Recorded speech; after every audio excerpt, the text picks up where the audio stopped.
All right, everybody, welcome back to the channel. Today, we're talking about the cons of shooting commercials, because there are some good things, which I've mentioned in a recent video. Now, there are also some bad things that you're going to have to deal with.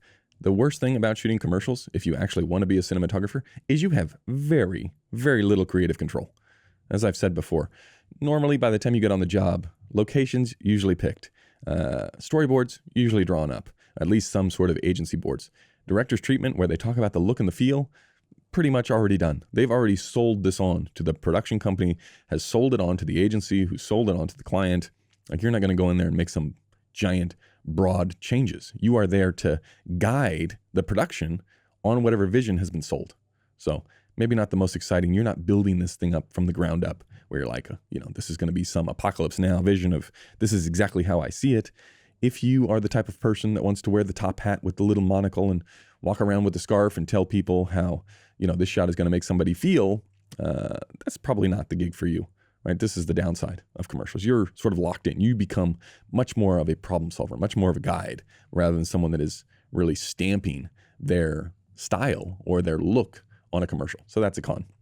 The other con, which I talked about as a pro last time, is the travel. If you don't like travel, you have to think about the end goal, right? What do you want? If I think about it from my point of view, when I started out, I thought, I'll do the real terrible projects. I'll make them look a little bit nicer than terrible. Then I'll do the medium projects and I'll make them look a little bit nicer than medium, because I'm going to get access to more crew or more equipment. My skills are going to level up. And then I'm going to get access to the good jobs. And then I'll make the good jobs look a little bit better than good. And then eventually I'll get to the spot where I'm working on the best jobs. Now, spoiler alert, the best jobs probably aren't, down the street from your house. They're going to be far away. And in these far away, cool places, why are they cool in the first place? They're cool because they're not normal, right? They don't, whatever you see in your local environment, that becomes boring. That becomes mundane. You've got to go to the places that are unique, right? You got to go to the places that you don't normally see, which means you're on a plane. You're on a plane all the time. You're staying in hotels all the time. And you're not staying in the Four Seasons. You're staying in some dump of a place in some, country that is probably not your homeland, with a language that you don't speak, which is fun. It's fantastic for 1 or 2 trips.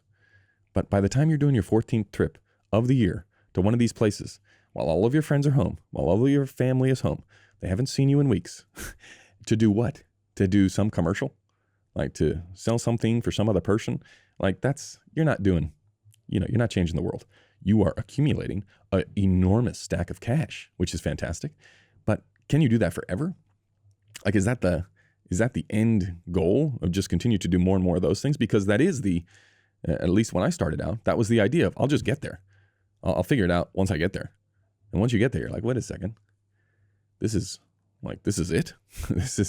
I've hit the ceiling for, I just got to do 50 of these projects every single year until the end of time.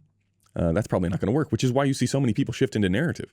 It's like, well, I've had 50 opportunities in the last year to problem solve, to understand what it takes to make a great image. I've upped my skills of being able to communicate exactly what I want. Now I want to do something from the very foundation of the story. And it makes sense then to go into narrative. But if you go into narrative, guess what's happening? You're locking up months and months of your life. So just be very aware of what you're sacrificing. Ultimately, if you were to get all of your wishes to come true, if you were to have all of the, the projects that you wanted on your reel, and those were able to land you the jobs that you really, really wanted, what comes with those jobs? Because it's not just sitting around making great images. That's, I would say, being on set, that's less than 5% of the time that you spend on the job. 50% of it is just traveling to the gigs themselves, arranging that travel, making sure that you're packed. Like, if you really like packing, you'll probably love commercial work. If you don't, maybe not for you. So there are certainly cons to commercials: lack of creative freedom, tons and tons and tons of travel.